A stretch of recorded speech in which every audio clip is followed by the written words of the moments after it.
Hello everybody. Rozhodol som sa robiť pravidelné recapy, keďže ja sám tak troška zabudnem na veci, ktoré sa diali a potom ani neviem, čo sa za posledný mesiac stalo.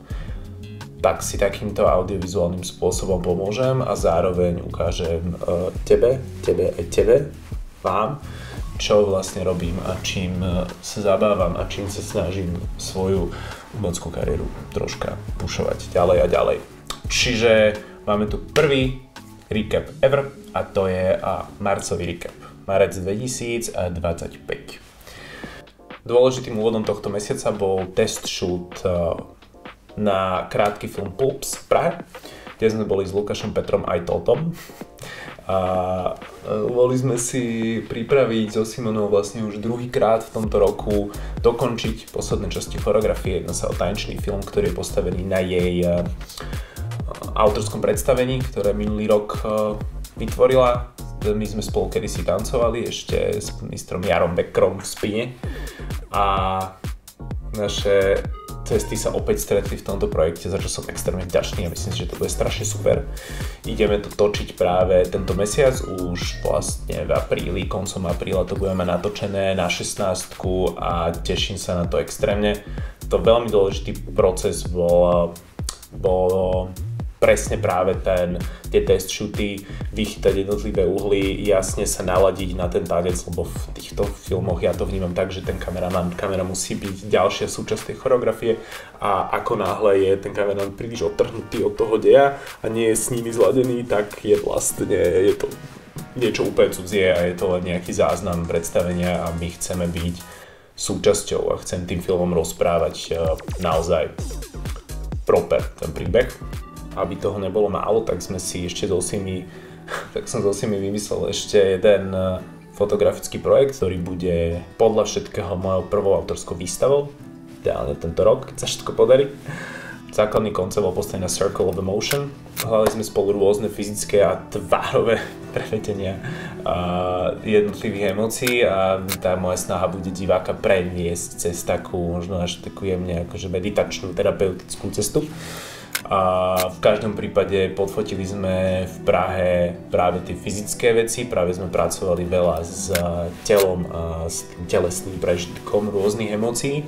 Myslím si, že to dopadlo veľmi dobre, som z toho dosť nadšený a už sa teším do komory, keď to budem vyvolávať.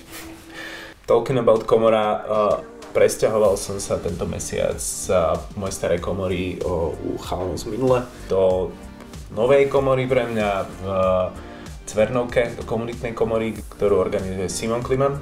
Porobil som tam nejaké mikro-updaty, lebo môj proces je veľmi čistý a väčšinou je väčšina ľudí, ktorí akože v Bratislave robia s analogovou fotografiou, tak ten proces robia taký troška špinavší, taký punkovejší.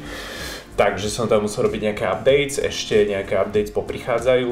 Momentálne mám naobjednávané papiere a chystám sa na otestovanie zväčšení, aby som sa mohol rozhodnúť, ktoré papiere sú na čo vhodné a aby som si fakt akože vybral ten najvhodnejší materiál. Samozrejme, že by som všetko chcel zväčšovať na tie najväčšie, najdrahšie, najhrubšie papiere, ale neviem toľko, vieš, takže musím na vymysleť.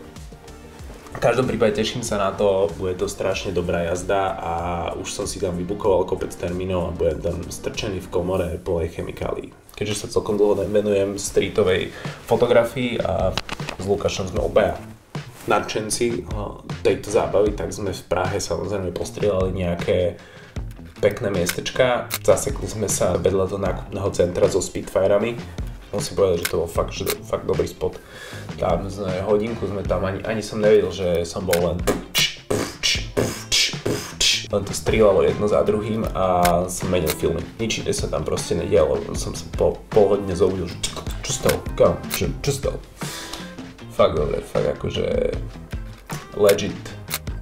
legit zábava a vyšlo z toho podľa mňa fakt dosť veľa pekných fotiek, ktoré sa už teším, keď budem môcť vyzväčšovať.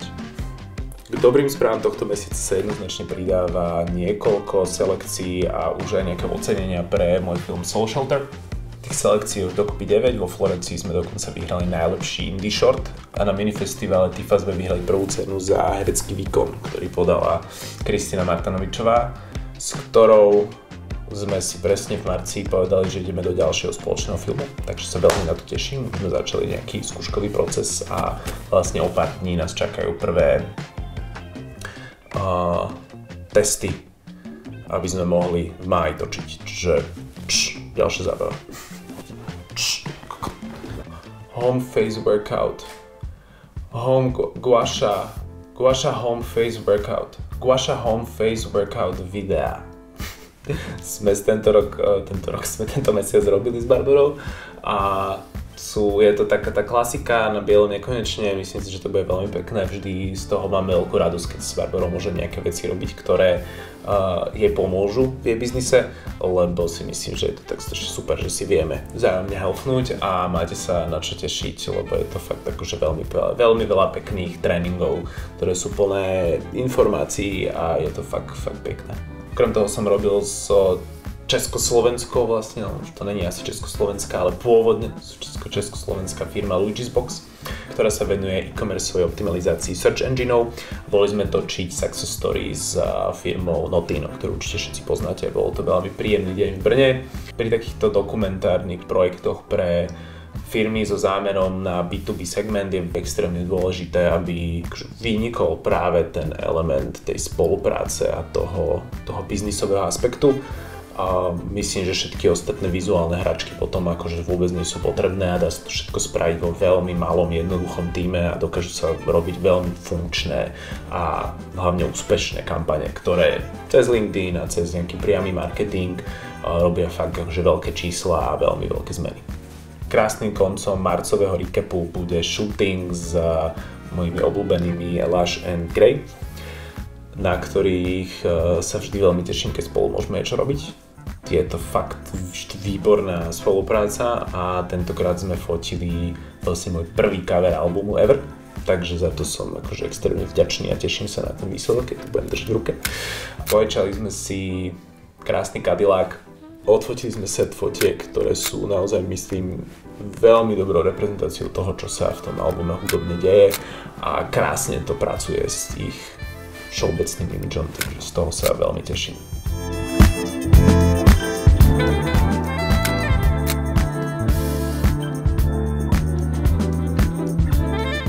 Tak toto bol marec, celkom vydatný. Myslím, že sa toho stalo strašne veľa a strašne veľa vecí sa popripravovalo na ďalšie projekty, ktoré nás, mňa a všetkých mojich kamošov v budúcich mesiacoch čakajú.